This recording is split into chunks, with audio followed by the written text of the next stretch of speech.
Hello guys, welcome to another video in my channel. अभी हम जिस मैच के बारे में बात करने वाले हैं वो है आज का वाइट रिटन लास्ट का मैच, जो कि होने जा रहा है एसेक्स और मिडिलसेक्स के बीच में। तो ये मैच जो होने जा रहा है काउंटी ग्राउंड चेल्सफर्ड में, जो कि एसेक्स का घर है। दोनों ही टीम कल अपने अपने मैचेस खेल के आई है और दोनों ही टीम यहाँ पर हार के आ रही है। मिडिलसेक्स को पहली बार इस सीजन में लॉर्ड्स में खेलने का मौका मिला था, जहाँ पर एक हाई स्कोरिंग इनकाउंटर में उनको हारना पड़ा सरे के अगेंस्ट में। और एसेक्स भी कल के मैच में एक ऑन गोइंग फायर फॉर्म पे चल रही हैम्पशायर के अगेंस्ट में हारी थी। हालांकि लास्ट जो मैच उन्होंने अपने घर पे खेला था वहाँ पर रोंद के रखा हुआ था केंट की टीम को, लेकिन लास्ट मैच उनके लिए उतना अच्छा नहीं गया। कल का मैच जो था तो दोनों ही टीमें यहाँ पर हार से आ रही है और दोनों ही टीमों को यहाँ पर मोमेंटम की ज़रूरत है। दोनों ही टीमों ने स्टार्ट थोड़ा बहुत बेहतर करा भी था। एसेक्स का थोड़ा उतना अच्छा नहीं था, लेकिन मिडिलसेक्स ने लगातार मेरे ख्याल से 3 मैचेस जीते थे। उसके बाद वो लगातार मैचेस अभी हार रहे हैं, जैसा कि चलता भी है इन दोनों टीमों का। तो देखना पड़ेगा कि आज के मैच में कौन सी टीम मोमेंटम गेन करती है। कोई ना कोई टीम तो जीतने वाली ही है। वेदर की बात करें, वेदर यहाँ पर क्लियर है, कोई दिक्कत वाली बात नहीं है। आखिरी 5 मैचों की बात करें तो मिडिलसेक्स यहाँ पर आपको 2-1 से आगे होती हुई दिख जाएगी और 2 मैचेस के रिजल्ट नहीं आए थे, तो थोड़ा यहाँ पर आगे चल रही है मिडिलसेक्स की टीम इस ग्राउंड में। क्योंकि लगातार मैचेस हम कवर कर रहे हैं तो ग्राउंड के बारे में तो आपको आइडिया होगा ही, अब तक आ ही गया होगा कि मोस्टली क्या होती हैं चीज़ें। बाकी हेड टू हेड की बातें देख लेते हैं कि क्या क्या है। थोड़ा पुराना मैच आपको देखना पड़ेगा क्योंकि आखिरी 5 में 2 मैचेस नहीं हो पाए थे। तो देखते हैं, पहला मैच है ये चेल्सफर्ड का, जो कि 2018 में हुआ था। ठीक है, मिडिलसेक्स ने बना था 179। एस्किनाजी आपको दिख जाते हैं, जो सीजन परफॉर्मर है, कंसिस्टेंटली परफॉर्म करते भी हैं। बाकी सिम्सन और यहाँ पर हार्मर के 2 विकेट्स थे, जिन्होंने यहाँ पर अभी भी वो खेल भी रहे हैं। बाकी कोल से अभी खेलते नहीं है। हार्मर का थोड़ा ऑफ सीजन चल रहा है, नहीं तो इतना बुरा परफॉर्मेंस हार्मर जनरली करते हैं नहीं। एसेक्स ने चेस कर लिया, जिसमें लीड करने वाले प्लेयरों में से आपको वीटर जो खेल नहीं रहे हैं, वरुण चोपड़ा अभी मेरे ख्याल से मिडिलसेक्स के सिस्टम में है, लेकिन उनको भी खिलाया नहीं जा रहा है। बाकी वेस्ली हैं और टॉम हेल्म, जिनके 2 विकेट्स थे, और फिन साउटर एक एक करके विकेट लेके गए थे। और एक हाई स्कोरिंग इनकाउंटर हमें यहाँ पर देखने मिला, जहाँ पर एसेक्स ने एक बॉल रहते जीत हासिल कर ली। अगला मैच लॉर्ड्स में हुआ था, जो कि मिडिलसेक्स का घर होता है। मिडिलसेक्स ने बहुत बड़ा टोटल खड़ा किया था। यहाँ पर आपको मॉर्गन दिख जाते हैं और फुलर जो अभी हैम्पशायर में खेलते हैं, बाकी स्टर्लिंग नहीं है। फिर से हार्मर का 1 विकेट, सैम कुक का 1 विकेट, एसेक्स ने इसको भी चेस कर लिया। फिर से वरुण चोपड़ा, डैन लॉरेंस, जाहिदी, अभी काफ़ी पुराने प्लेयर्स हैं यहाँ पर आपको दिख रहे होंगे, जहाँ पर फिन भी है। फिन अच्छा करते हैं जनरली इस ग्राउंड पे, और फुलर के 1 विकेट, लेकिन बहुत सारे प्लेयर्स अवेलेबल नहीं है। लेकिन जो चीज़ है कि दोनों ही मैचेस में हाई स्कोर्स बने। अगला मैच लॉर्ड्स में हुआ, फिर से चेसिंग टीम जीती। एसेक्स ने डिसेंट स्कोर बनाया, उतना कुछ खास नहीं। फिर से वेस्ली पहले काफ़ी ऊपर आते थे, नंबर 4-5 से नीचे तो उनको भेजा नहीं जाता। अभी तो काफ़ी नीचे बैटिंग मिल रही है, लेकिन बैटिंग मिल रही है प्रॉपरली, ये बड़ी बात है। लेकिन उतना कुछ खास वो नहीं कर पाए हैं। लास्ट मैच हेल्म यहाँ पर वो दिख जाते हैं, साउटर, टीआर जॉस। मिडिलसेक्स ने चेस कर लिया। करंट प्लेयर्स में से कोई है नहीं, और यहाँ पर कुछ बॉलर्स हैं जिनमें से भी स्नेटर लास्ट मैच खेले थे। पॉसिबिलिटी है कि इस मैच में वो ड्रॉप्ड हो जाए और क्वीन अभी केंट की टीम में खेलते हैं। उसके बाद अगर हम थोड़ा रीसेंट मैचेस की तरफ आएँ तो लॉर्ड्स का मैच है, मिडिलसेक्स ने बना था 167। एस्किनाजी, होल्डन, हॉलमन ये आपको दिख जाते हैं। पेसर्स के साथ साथ स्पिनर्स के विकेट यहाँ पर थे, जहाँ पर हार्मर के 2 विकेट्स थे। तो हार्मर का काफ़ी बार नाम आ चुका है, काफ़ी फिक्चरों में आ भी रहा है, लेकिन इस सीजन में थोड़ा हल्का चल रहा है इनका परफॉर्मेंस। एसेक्स चेस नहीं कर पाई, जहाँ पर आपको हार्मर के कुछ रन्स भी दिख जाते हैं डन लॉरेंस के साथ। फिन और टॉम हेल्म, जिनके भी कुछ बार नाम आ चुके हैं, और ल्यूक हॉलमन।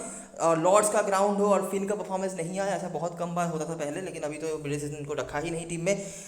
और last match, second last match जो हुआ था, जो कि लॉर्ड्स में ही हुआ था, मिडिलसेक्स ने, अच्छा ये एक मैच आप कह सकते हैं कि मीडियोकर स्कोर रहा, ठीक है, जहाँ पर 167 चेज नहीं कर पाई टीमें, लेकिन उसके पहले तक चेजिंग हो भी रहा था और बैटिंग अच्छी भी हो रही थी। 164 3 ओवर रहते चेज हुआ, उसके बाद 200 के पार वो भी चेज हुआ, 180 का टारगेट था वो भी चेज हुआ। अगर हम सेकेंड लास्ट मैच में आ जाए तो 183 बनाया था मिडिलसेक्स ने। आपको एस्किनाजी के 100 दिख जाते हैं, और लॉर्ड्स में एस्किनाजी अलग लेवल पे खेलते ही हैं, ये दिखा गया है। क्रैकनेल, ये कुछ बॉलर से एसेक्स ने उसको भी चेस कर लिया, जहाँ पर आपको डैन लॉरेंस जो अच्छा रिकॉर्ड होल्ड करते थे, पिपर, और ये कुछ बॉलर्स थे जिनकी परफॉर्मेंस दिख जाते हैं। और लास्ट मैच जो हुआ था दोनों टीमों के बीच में, जो इसी ग्राउंड पे हुआ था, वहाँ पर इनकाउंटर थोड़ा सा आप कहेंगे लोअर स्कोरिंग की तरफ गया। तो आखिरी 6 में से हमें 2 मैचेस ऐसे देखने मिल रहे हैं जहाँ पे थोड़ा रन कम बना, और यहाँ पर मिडिलसेक्स ने बना था 169। ये कुछ परफॉर्मर्स थे, जहाँ पर सैम रॉबसन भी खेले थे, उन्होंने बनाया था। कुक, हार्मर ने जाके विकेट्स, एसेक्स चेस नहीं कर पाई। फिर से डैन लॉरेंस कुछ स्कोर्स हैं, वेस्ली के कुछ स्कोर्स हैं। बाकी ये कुछ बॉलर्स थे जिन्होंने यहाँ पर विकेट्स निकाले। तो अगर आप नोटिस करेंगे तो देखो, चेल्सफर्ड के मैचेस को अगर हम थोड़ा फोकस पे रखने की कोशिश करें, ठीक है, ये पहला मैच हुआ, 179 चेस हो गया, एक बॉल रहते, चलो 180 का टोटल था, ठीक ठाक सा स्कोर था, अब हाई स्कोरिंग कह सकते हैं। उसके बाद अगर हम लॉर्ड्स के मैचेस देखेंगे तो देखो 200 के पार, उसको भी चेस कर लिया। लॉर्ड्स के बाहर, लॉर्ड्स में मैच हुआ फिर से 164, 3 ओवर रहते चेस कर लिया। लॉर्ड्स में फिर से मैच 167 यहाँ पर रन थोड़ा सा कम बना। फिर से लॉर्ड्स में मैच हुआ 183, वो भी चेस हो गया, तो एक थोड़ा सा कम स्कोर, बाकी 180 तक तो 180 तक तो ईजिली चेस ही हो रहे हैं। उसके बाद चेसफर्ड में जो लास्ट मैच हुआ था वहाँ पे भी हमने थोड़ा रन कम बनते हुए देखा है। तो चेसफर्ड में 2 मैचेस हुए हैं, ठीक है। बिल्कुल पहला वाला मैच जो हमने देखा था जो काफ़ी पुराना मैच है, और जो लास्ट मैच हुआ था वो, बाकी बीच में लॉर्ड्स के ही मैचेस हैं। और अगर हम मैचेस कैसे हुए उसकी बात करें तो जैसा कि आप चेसफर्ड में उम्मीद रखते हैं कि बहुत रन्स नहीं बने हैं, ठीक है। 180 बना है और वो चेज हुआ है, वो चलो आप कह देंगे हाई स्कोरिंग, लेकिन उसके अगले ही मैच पर जो लास्ट सीजन का लास्ट मैच था वहाँ पे 169 के टारगेट को भी टीम चेज नहीं कर पाई, ठीक है। कुछ परफॉर्मर्स अगर आप नोटिस करेंगे तो इनमें से हार्मर जो पुराने प्लेयरों में से हैं इनका नाम दिख जाएगा, टॉम हेल्म एक नाम आ रहा है, स्टीवन फिन के काफ़ी अच्छे रिकॉर्ड रहे हैं लेकिन वो ऑफकोर्स अवेलेबल नहीं है। इसके अलावा डैन लॉरेंस जो पुराने प्लेयरों में से हैं उनके कुछ नाम आपको दिख जाते हैं। इसके अलावा अगर आप यहाँ पे देखेंगे लॉर्ड्स वाले मैचेस में तो कुछ और नाम भी आपको देखने मिल जाएंगे, जहाँ पर क्रैकनेल जनरली लॉर्ड्स में अच्छा करते भी हैं, क्रैकनेल नहीं एस्किनाजी ये अच्छा करते भी हैं, तो इनके नाम जनरली आपको दिख जाते हैं। नोटिस करो लॉर्ड्स, मतलब अभी तो लॉर्ड्स के मैचेस दिखाने में कोई फ़ायदा नहीं है, लेकिन मैं आपको आइडिया देता हूँ। लॉर्ड्स का ग्राउंड है, ठीक है, एस्किनाजी 102 नॉट आउट। उसके बाद लॉर्ड्स के ग्राउंड पे हम आ गए, एस्किनाजी 51। उसके बाद शायद वो अलग जगह पे खेलते थे, 2019 की जब बात है, लेकिन ये चीज़ होता है। इस सीजन में कल का जो मैच था वहाँ पे भी उन्होंने पेलना स्टार्ट कर ही दिया था, 40 के ऊपर रन बना दिए थे, उसके बाद आउट हो गए। तो जो भी हो तो ये चीज़ें हैं, ठीक है। तो रनों की बात करें, जनरली ये फिक्चर हाई स्कोरिंग फिक्चर रहा है। चेसफर्ड के ग्राउंड्स की बात करें तो 180 हाईएस्ट अभी तक हमने बनते हुए देखा है, जो जनरली आप चेसफर्ड ग्राउंड पे उम्मीद रखते हैं। लेकिन रीसेंट समय में बहुत ज़्यादा कंसिस्टेंट प्लेयर्स हमें यहाँ पे ढूंढने को नहीं मिल रहे हैं, क्योंकि रीसेंट समय में मैचेस यहाँ पे काफ़ी नहीं हुए हैं, ठीक है। रीसेंट 2 मैचेस नहीं हो पाए हैं, और चेसफर्ड के मैचेस भी बहुत सारे कैंसिल हुए हैं, बारिश के चलते हो या किसी भी रीज़न की वजह से हो। लॉर्ड्स के मैचेस ज़्यादा मिल रहे हैं, तो इसीलिए क्लियर कट कुछ रिकॉर्ड्स या नाम हमें यहाँ से नहीं मिल रहे हैं, लेकिन थोड़ा आइडिया हमें ये ज़रूर मिल रहा है कि थोड़ा सा हाई स्कोरिंग इनकाउंटर रहा है। अगर हम समराइजन पे आ जाएं तो एसिस की तरफ से डैन लॉरेंस जो आपने ऊपर देखा उनका नाम है। ऑयन मॉर्गन 2 मैचेस खेले हैं, इनमें से एक 50 प्लस स्कोर है और एक में भी उन्होंने डिसेंट स्कोर बना के रखा हुआ है। जॉन सिम्पसन एक नाम आ रहे हैं जिनको लोग कंसीडर शायद नहीं करें, डिसेंट रिकॉर्ड है इनका, ठीक है, ठीक ठाक है। जब भी इनको मौके मिले हैं उन्होंने कुछ ना कुछ परफॉर्म करा है। काफ़ी नीचे आते हैं तो नॉट आउट भी रहे होंगे, जैसे कि देखो लास्ट मैच जो हुआ था 24 रन उन्होंने बनाए थे। अभी कीपिंग के जो पॉइंट्स हैं वो अलग वो देते हैं, वो अलग बात है। उसके बाद यहाँ पर 2 विकेट गिरा तो बैटिंग इनको मिली नहीं। उसके बाद यहाँ पर नहीं रन है। अगर हम थोड़ा ऊपर आ जाएं तो नहीं है, यहाँ पे भी, यहाँ पर एक बार 46 था। तो ऐसा है, मतलब कभी कभी अगर बैटिंग मिल जाती है ढंग से तो कुछ रन उन्होंने बनाए हैं, उतना कुछ खास सीरियसली लेने वाली बात यहाँ पर नहीं है। और बॉलिंग पे नाम बदलते रहते हैं तो ज़्यादा कुछ यहाँ पे भी नहीं है। तो ये चीज़ें हैं, हेड टू हेड से बहुत ज़्यादा क्रिस्टल क्लियर चीज़ें हमारे पास नहीं है। कुछ आइडिया हम लगा सकते हैं, वो चीज़ें हैं, बाकी इससे ज़्यादा कुछ उम्मीद आप नहीं रख सकते। ग्राउंड के बारे में काफ़ी बातें हम कर चुके हैं, लास्ट मैचेस मेरे ख्याल से लगातार मैचेस हमने कवर करे हैं इस ग्राउंड पे। क्या आइडिया है? आइडिया ये है कि रन यहाँ पे थोड़े से कम ही बनते हैं। जनरली आप बहुत ज़्यादा यहाँ पे नहीं देखते हो कि 180 190 बन रहे हैं या फिर वो चेज हो रहे हैं। सीजन में एक आध मैच हो सकता है, लेकिन ऑन एन एवरेज यहाँ पे 160 165 विनेबल टोटल है। पेसर्स का तो रहता ही है, बाकी स्पिनर्स यहाँ पे हमेशा ही हल्ला बोलते हैं। जो स्लोअर बॉलर्स हैं, स्पिनर्स हैं, स्पेशली दूसरे इनिंग्स पर आप ऐसे बॉलर्स को अंडर एस्टिमेट नहीं कर सकते। तो मैं डिमांड करवा दूँ क्या क्या चीज़ें हैं। देखो 153 चेज नहीं, चेज यहाँ पर कर लिया, डकवर्थ लुइस का सिस्टम था। सैम कोग हमेशा ही बॉलिंग फर्स्ट में यहाँ पर इफेक्टिव होते हैं। बाकी साइमन हार्मर काफ़ी अच्छे रिकॉर्ड होल्ड करते हैं इस ग्राउंड पे, एक परसेंटेज कैप्टन हुआ करते थे पिछले सीजन तक, लेकिन अभी थोड़ा सा आउट टच दिख रहे हैं। वो स्पेशली क्रिशली की रिस्पॉन्सिबिलिटीज लेने के बाद से थोड़ा ही मतलब पीछे ही चल रहे हैं। अभी मैं बॉलिंग से बोलूँ बैटिंग से बोलूँ, एसेक्स ने चेस कर लिया, जहाँ पर आपको पेपर चेसिंग में इनके रिकॉर्ड्स काफ़ी अच्छे रहे हैं। इस सीजन में भी अच्छा करा है उन्होंने, स्पेशली इस ग्राउंड पे, इस ग्राउंड के बाहर नहीं। नोटिस करना पेपर का, ठीक है।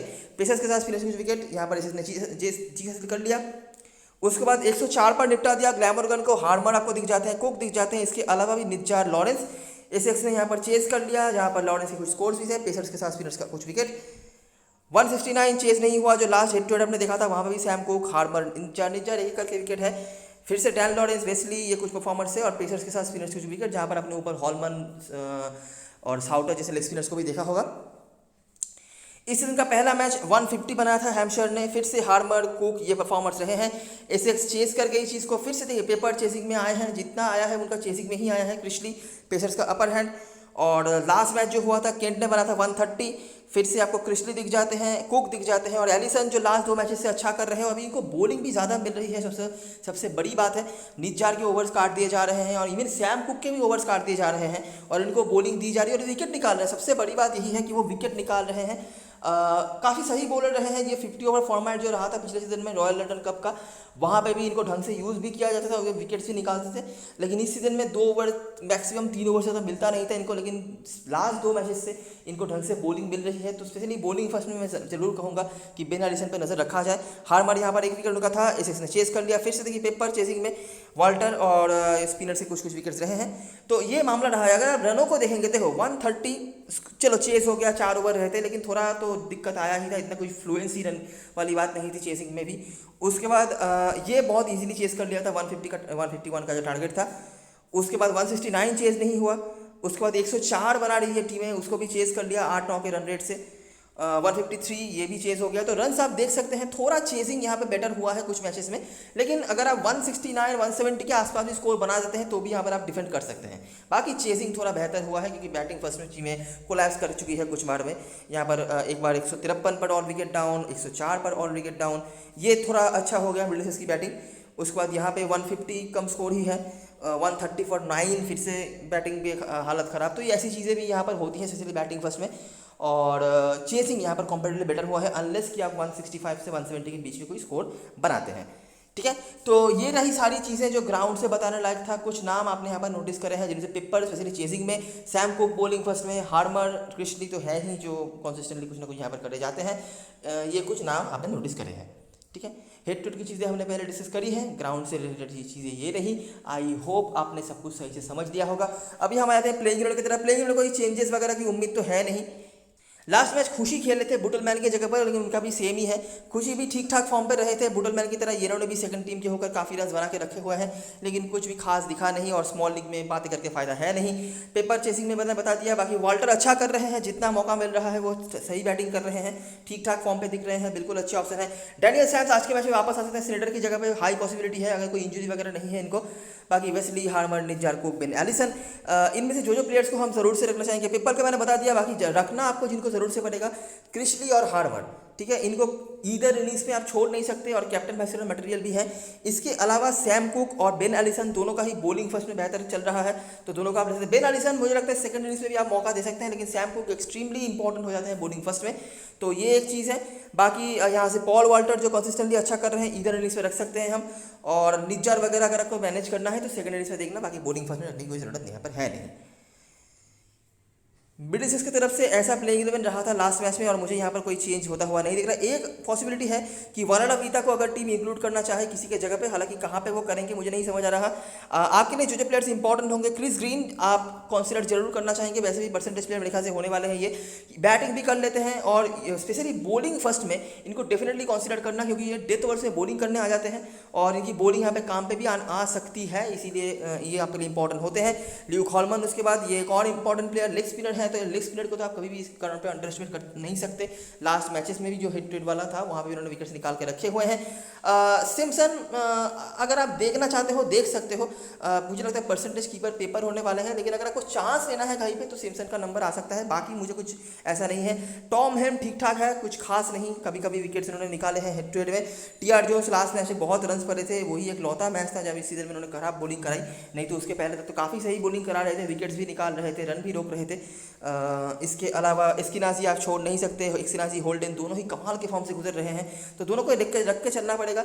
मॉर्गन नाम है और हेड टू हेड में भी रिकॉर्ड्स डिसेंट हैं, जो 2 मैचेस उन्होंने खेले हैं। बाकी इससे ज़्यादा मैं कुछ कह नहीं सकता इनके बारे में। मार्टिन एंडरसन ठीक ठाक यूज़ कर रही है टीम इनको, बॉलिंग बैटिंग दोनों तरफ से, तो सेफ प्लेयर होंगे, कंसिस्टेंटली कुछ ना कुछ पॉइंट्स आपको देखे जाएंगे तो रख सकते हैं हम। उसके अलावा हॉलमन और ग्रीन का तो मैंने बता ही दिया, और बाकी यहाँ पर बॉलरों में से हेल्म, बेरेंडॉर्फ, टीआर जोन्स हैं, ये सिलेक्शन आप कर सकते हो। बेरेंडॉर्फ स्पेशली बॉलिंग सेकंड में आपके लिए प्रायोरिटी रखेंगे। तो यहाँ पर जो प्लेयर्स को आप रखना चाहेंगे, Eskinazi, Holden, Anderson, Hollman, Green, ये हो गए आपके लिए 5 प्लेयर। छठा प्लेयर आप मॉर्गन को ले सकते हो और सातवां प्लेयर हेल्म, बेहन और टी आर जोन्स में से किसी एक को आप कंसिडर कर सकते हो। टी आर जोन्स मैं ज़्यादा कंसिडर करूँगा क्योंकि बहुत ही बढ़िया फॉर्म से गुजर रहे हैं। एक मैच में बुरी बॉलिंग कराने से कोई बुरा प्लेयर हो नहीं जाता। बॉलिंग सेकंड, बॉलिंग फर्स्ट हमेशा ही अच्छा कर रहे हैं और बैटिंग भी थोड़ी बहुत कर लेते हैं, तो इसीलिए टॉम हेल्म थोड़ा बहुत अच्छा रिकॉर्ड रख तो रहे हैं, लेकिन इतना कुछ खास मैंने देखा नहीं है। इंजरी था इनका और लास्ट मैच हालांकि 4 ओवर की बॉलिंग भी कराई थी, लेकिन उतना मोमेंटम अभी तक दिखा नहीं है। बाकी देखना पड़ेगा क्या हम कर पाते हैं इनको लेकर। बेंच पे ये कुछ प्लेयर्स हैं जिनमें से वराड़ा बीता अगर खेलते हैं तो आप देख सकते हैं कुछ ऑप्शंस आपके लिए ब्रिंग कर सकते हैं स्पिन डिपार्टमेंट में। कैप्टन मसलन चॉइस की बात करें तो सैम्स और क्रिशली, अगर सैम्स खेलते हैं ऑफकोर्स तो नहीं तो क्रिशली अकेले ही रह जाएंगे और मुझे लगता है नहीं कि यहाँ पे एसिस की तरफ से और किसी को कोई कैप्टन मसलन बनाने की सोचेगा। हार मारो उसके बाद Sam Cook, Allison bowling first में, Sam Cook specially bowling first में, एलिसन को आप इधर इधर ले सकते हो और निजार यहाँ से। बाकी माइकल पेपर मैंने बता दिया, बैटिंग सेकंड में रिकॉर्ड्स अच्छे हैं और अगर आपको सेफ कीपर देखना है तो वो भी वही होने वाले हैं आज के मैच में। ब्रिटिश की तरफ से एस्किराजी, ग्रीन आपके लिए अच्छे ऑप्शन हो सकते हैं। उसके बाद एंडरसन, होल्डन। रिस्क लेना है तो हॉलमन, मॉर्गन जैसे ऑप्शन हैं जिनके ऊपर आप देख सकते हो। और वहाँ पर बॉलिंग पे टी आर जोन्स हमेशा एक ऑप्शन बने रहते हैं, अच्छी बॉलिंग करा रहे हैं। भले ही लास्ट मैच के रन के लिए गए हों, लेकिन ओवरऑल इस सीजन में उन्होंने अच्छा ही करके रखा हुआ है, तो डेफिनेटली ट्रायबल ऑप्शन बने रहते हैं। अच्छा, तो ये 6 ऑप्शंस जो हैं ये लगभग मेरे टीम में होंगे, ठीक है। इनमें से मैं कुछ वेरिएबल्स आपको बता देता हूँ। बैटिंग सेक्शन में जनता फिलहाल जा रही है वाल्टर के साथ। आप अगर चाहो मॉर्गन के साथ जा सकते हो, मॉर्गन के रिकॉर्ड्स अच्छे हैं, जितने भी मैचेस उन्होंने खेले हैं। वाल्टर अच्छा कर रहे हैं, लेकिन अगर आप कुछ ऑल्टरनेशंस करना चाहते हो तो कीपर सेक्शन में पूरी जनता मेरे ख्याल से पेपर के साथ जाएगी, लेकिन सिम्पसन अगर अगर आप लेना चाहते हो ले सकते हो, लेकिन इधर इनिंग्स में ही, मतलब अगर स्पेशली पेपर बैटिंग फर्स्ट कर रहे हैं तब आप इनके ऊपर चांस ले सकते हो। अगर वो चेस कर रहे हैं तो इनके ऊपर फालतू का चांस लेने का कोई मतलब बनता नहीं है। ऑलराउंडर सेक्शन में मैंने यहाँ पर ग्रीन को रखा है। ग्रीन की प्रायोरिटी होगी अगर वो बॉलिंग फर्स्ट करते हैं, अगर वो बैटिंग फर्स्ट करते हैं तो यहाँ पर आप एंडरसन और हॉलमन को मैं लेना चाहता हूँ। हॉलमन क्योंकि लेग स्पिनर हैं, रिकॉर्ड्स अच्छे हैं। एंडरसन को टीम यूज़ बहुत अच्छी तरीके से करती है, लेकिन अगर मुझे दोनों में से एक को लेना पड़े तो हॉलमन मेरे लिए पहले प्रायोरिटी होंगे। लेग स्पिनर्स इस ग्राउंड पर छोड़ने लायक है नहीं। मुझे नहीं पता कि एंडरसन उनसे ज़्यादा पॉइंट देखे जाएंगे या नहीं, लेकिन मुझे लगता है हॉलमन आपको कुछ ना कुछ ज़रूर पॉइंट देखे जाएंगे जो डिसेंट पॉइंट होंगे। और ग्रीन का प्रायोरिटी बॉलिंग फर्स्ट में होगा, वैसे भी आप इनको लेके चल सकते हो, ठीक है। तो फिलहाल मैं हॉलमन को लेके चल रहा हूँ यहाँ पर। अगर डैनियल सैम्स खेलते हैं तब दिक्कतें और बढ़ जाएगी, तब हो सकता है कि लोग यहाँ पे एंडरसन को या ग्रीन में से किसी एक को लें, लेकिन मैं सोचना पड़ेगा तब कि क्या करा जा सकता है। बॉलर सेक्शन में मैं टी आर जोन्स को लेके चल रहा हूँ। इसके अलावा जनता क्या कर रही है, जनता यहाँ पे थोड़ा बेन एलिसन और सैम कुक इन दोनों की तरफ देख रही है। मैंने बता दिया सैम कुक बॉलिंग फर्स्ट में, अगर आप बॉलिंग सेकंड देख रहे हो चांस ले सकते हो, और बेन एलिसन आप ले सकते हो क्योंकि अभी इनको थोड़ा ज़्यादा भरोसा करा जा रहा है और हमेशा अच्छा ही रहे हैं। इनको ढंग से यूज़ नहीं किया जाता बस, लेकिन ये विकेट्स निकाल रहे हैं अभी और बॉलिंग भी ढंग से मिल रही है।